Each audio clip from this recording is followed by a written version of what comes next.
حکومتوں سے پیسے کھا کر پاکستان چونکہ ایسے تھا تو چونکہ ایسے تھے پترو، پاکستان مکروز سے خوشحال اور مضبوط کب ہوگا؟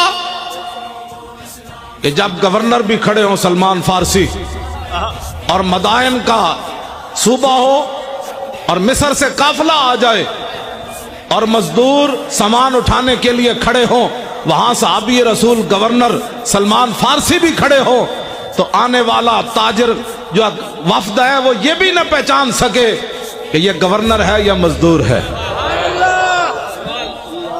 بس اس دن پاکستان مضبوط ہو جائے، لمبے لمبے مذاکرات کرنے کی ضرورت ہی نہیں ہے۔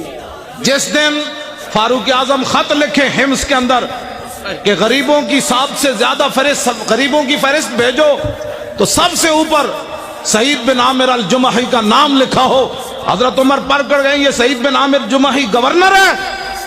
کہاں جی وہی سب سے زیادہ غریب وہ تھے۔ جس دن سب سے زیادہ غریب گورنر ہو جائے گا، پاکستان مضبوط بھی ہو جائے گا اور خوشحال بھی ہو جائے گا۔ ٹھیک ہے جی، ہاں۔ جس دن بادشاہوں کی بیٹیاں پیاز سے روٹی کھائیں گی، عمر بن ایسے زکاتے ورنہ تو زکات لوگ بڑے بڑے حکومتی عہدیدار کھا جاتے ہیں۔ عمر بن عبدالعزیز اپنے کمرے سے گزرے، ان کی جوان بیٹی کھڑی تھی، آپ قریب سے گزرے تو اس کے منہ سے بدبو آئی۔ آپ نے اپنی بیوی کو جا کر کہا کہ میری بیٹی منہ نہیں صاف کرتی؟ نہ کرتی ہے۔ نے کہا میں تو قریب سے گزرا، بدبو آ رہی تھی۔ لاکھوں سلام ہو عمر بن عبدالعزیز تیرے گھرانے پر۔ ان کی بیوی کہنے لگی کہ اتنے دن ہو گئے گھر میں ہانڈی نہیں پکی، پیاز سے روٹی کھاتی ہے۔ اس لیے بادشاہ کی بیٹیاں جب پیاز سے روٹی کھائیں گی نا، پھر 8 صوبوں سے زکات واپس آ جائے گی۔ ہر گورنر لکھ دے گا یہاں زکات لینے والا ہی کوئی۔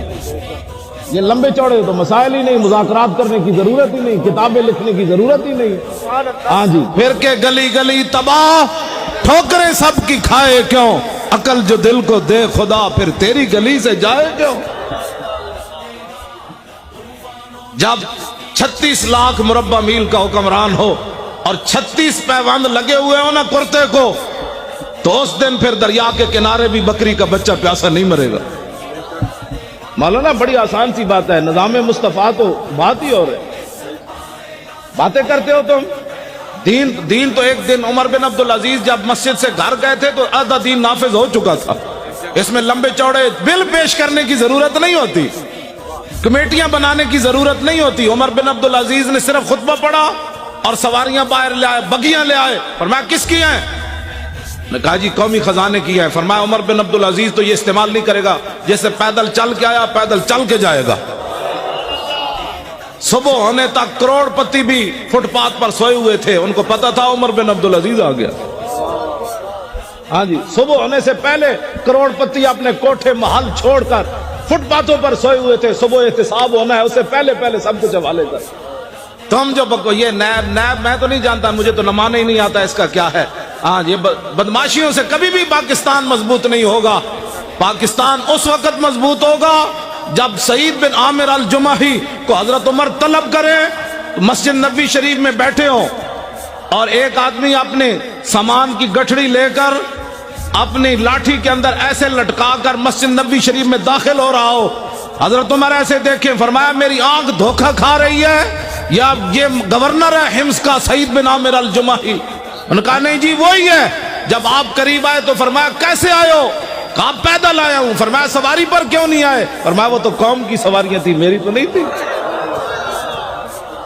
شام سے چل کر مدینے میں پیدل آنا۔ فرمایا کیا سامان لائے ہو؟ کہا یہ سامان ہے۔